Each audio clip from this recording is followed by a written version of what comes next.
कृष्णात्रे, पंडित ही हो ना? पंडित हो या नहीं? मैं कौन हूं? मैं ठाकुर हूं। किसी दलित की पीड़ा आप पंडित होकर या ठाकुर होकर नहीं समझ सकते। आपको उसके स्तर पे जाना पड़ेगा उस दलित की पीड़ा समझने की। चाहे आप कितनी कोशिश कर लें, आप उसकी पीड़ा समझ सकते हैं भाई।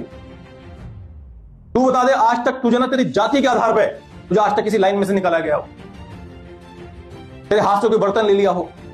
तेरे से घर खाली करवाया गया हो? दिल दुखता है मेरा, परेशान हो जाता हूं भाई मैं। मेरा दिल दुखता है बहुत ज्यादा, मेरा मन परेशान होता है। कैसे हम उस लाइन पे आके सोच सकते हैं? एक दलित की पीड़ा अगर आपको समझनी है, इस टंकी से किसी दलित महिला ने पानी पी लिया होगा, गंगा जल से इसको दोबारा धुलवाया गया है। Dalit child brutally beaten and hung upside down in Rajasthan for touching water pot. एक ब्राह्मण हो गए, एक राजपूत हो गए, या और जो जातियां हैं, ये बन के आप कभी किसी एक दलित की पीड़ा नहीं समझ पाओगे। और फिर बी आर अंबेडकर को लाना पड़ेगा।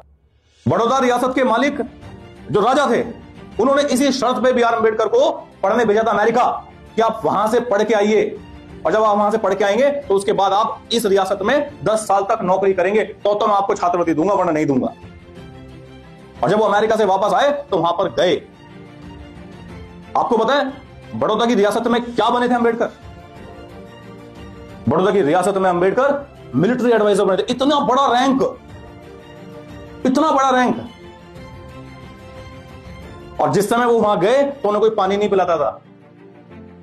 उनसे जूनियर, इतना बड़ा रैंक, उनसे जूनियर लोग पानी नहीं पिलाते थे। और जिस समय ना वो कोई आदमी ऐसे क्लर्क फाइल लेके आता था, फाइल ऐसे कि तो ऐसे ऐसे फेंक के बात करता था अंबेडकर से।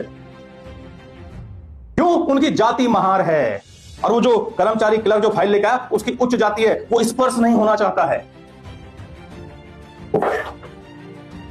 ऐसे फूट फूट के रोते थे ना, कहीं घर नहीं मिल रहा है, कहीं घर नहीं मिल रहा है। एक पारसी होटल में शायद बिना जाति बताए रहने लगे।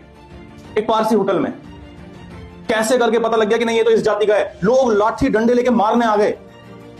कहीं किराए पे मकान नहीं मिलता। एक पेड़ के नीचे फूट फूट कर रो रहे हैं। क्या कह रहे हैं? इतना काबिल हूं मैं, मेरी इतनी ऊंची पढ़ाई है, लेकिन मैं इस जाति में पैदा हुआ हूं, तो इसलिए मुझे लोग मेरे साथ ऐसा व्यवहार कर रहे हैं। मान्यवर, इसलिए मैं आपसे कह रहा हूं, पंकज सोम बनकर, या जो भी आपने अपना सरनेम बताया पंडित जी, ये बनकर आप एक दलित की पीड़ा नहीं समझ सकते हैं।